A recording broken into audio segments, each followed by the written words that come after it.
Hello, everyone. My name is Monica Wilson, and I am Florida Sea Grant's Oil Spill Extension Specialist. So thank you, everyone, for joining us today for our Every Snow Off Day Microbes and Sediment Get Together and Sink webinar. The focus of today's webinar is to discuss marine snow and the role it played before, during, and after the Deepwater Horizon oil spill. So to start us off, I just want to provide a little bit of background about our outreach team and why we're here today. So after the Deepwater Horizon oil spill in 2010, the Gulf of Mexico Research Initiative was formed to research the impacts of the oil spill. This was a $500 million 10-year initiative to learn more about how oil and dispersants interact with one another, how they move around in the environment, and the impact on people, animals, water quality, and habitats. GOMRI teamed up with the Sea Grant programs of the Gulf of Mexico to extend its reach to more communities.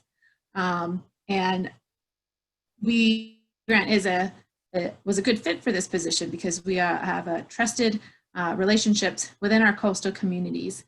And so it was a great fit for us to help the Gulf of Mexico Research Initiative share the science that they were doing during the Deepwater or after the Deepwater Horizon oil spill. So just a little bit of background on the Gulf of Mexico Research Initiative.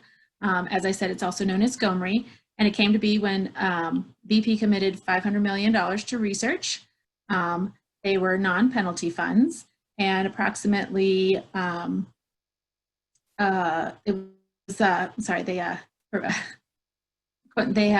formed consortia and individual research projects, and they have over 380 plus they have many publications to date.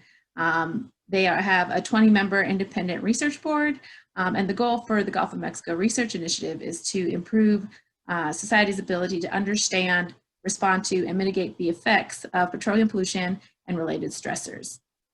And so they focus on, their long-term focus is on modeling, tracking, prevention, and building partnerships, and this includes extending science to those that rely on healthy coasts.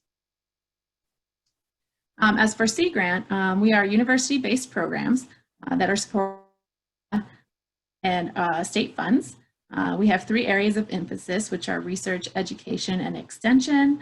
We're science-based advocacy, and we have a 50-plus year history of serving America's coast. And Sea Grant's mission is to enhance the practical use and conservation of coastal, marine, and Great Lakes in order to create sustainable economy and environment.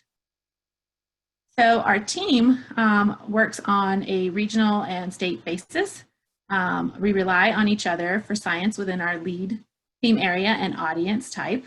But we each work closely to share science within our states among all audiences and about all theme areas.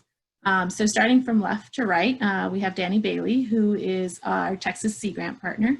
Up to the left corner, we have Steve Sempier. He's our regional coordinator for our team. In the middle there, we have and Steve is with Mississippi Alabama Sea Grant. We have Tara Skelton, who's also with Mississippi Alabama Sea Grant, and she is our team communicator.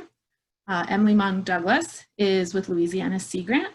And then down at the bottom right is Missy Partika, and she is our Mississippi Alabama specialist.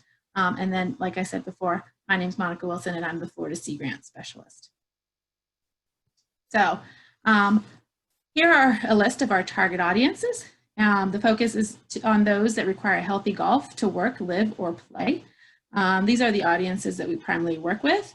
You may notice that they cover a broad variety of vocations and generally fall into one of 2 categories: those who could use oil spill science for technical on-the-job decision-making, or those who depend on a clean and healthy Gulf of Mexico for their living, but are often left out of the flow of information. So how do we share this information? So the first step in our process is to understand the needs of our stakeholders. We do this by 2-way engagement. We gather input from our audiences and respond to their needs. Excuse me. Okay. So we respond by diving into peer-reviewed journals and government reports, synthesizing and translating these reports to answer any of the questions that they may have. We then share the research that answers these questions and then cycle through this whole process again. to try to answer more questions that our target audiences have. How do we share this information? There are multiple ways that we do this. We produce bulletins and fact sheets to some of our most popular, that answer some of our most popular questions on oil and about specific oil spill topics. We host seminars and workshops and webinars like this, where we invite scientists and researchers to share the results of their work with members of our target audiences. All of our seminars and workshops and webinars are recorded and are posted on our website so that they can be watched by those who are not in attendance or revisited by attendees. We've also produced short video. We share oil spill science resources and science communication tips, host workshops, and produce workshop reports. And all of these all these resources are available on our team's website, which is listed at the bottom of this slide. Okay, so now that you know more about our team, we're going to go ahead and move on to today's webinar. As I mentioned earlier, we use questions and interests from our stakeholder groups to come up with topics for our seminars or webinars. Marine snow has been a topic of interest for a while now, and so I'm happy to say that we have a great group of speakers lined up to talk about marine snow, how it forms, how it's transported, and its impacts to the environment. Our speakers include Dr. Antoinette Quigg from Texas A&M University, Galveston, Dr. Kai Zervogel from the University of New Hampshire, and Dr. Kendra Daly from the University of South Florida. Each speaker is going to go through their presentations, and we will save all questions for the question and answer panel at the end of the webinar. So for those of you who are on Zoom, if you have any presentations, please type them in the chat box. And for those watching through Facebook Live, please type your questions in the comment box. And so we will get, and as those questions pop up, they will be noted and they will be asked at the end of the seminar during the question and answer panel.